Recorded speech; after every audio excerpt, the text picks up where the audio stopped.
Robert Baratheon's victory at the Trident was a turning point in the war for the Iron Throne.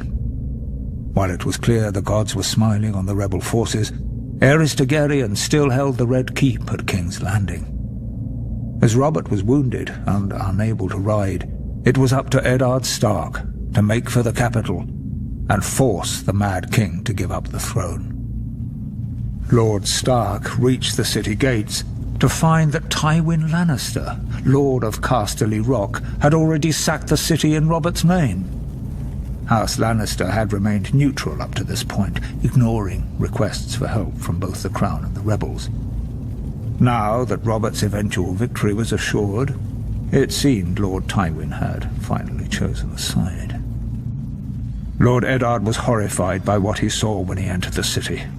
Homes looted and burned, women raped, scores of innocent citizens killed. Disgusted, he led his force up Visenya's hill to the Red Keep.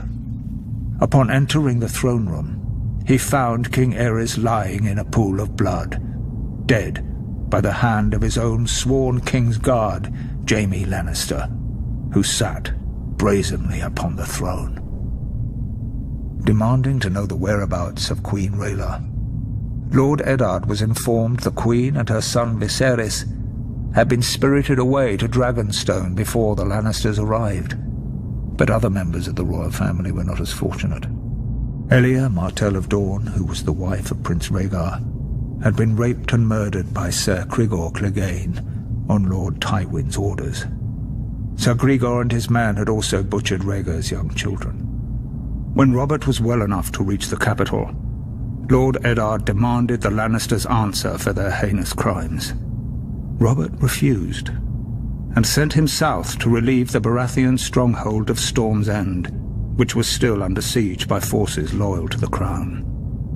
Whatever words passed between the two old friends are known only to them, but Lord Eddard is said to have left King's Landing in anger. Later, when Robert was crowned, he appointed Jon Arryn as Hand of the King.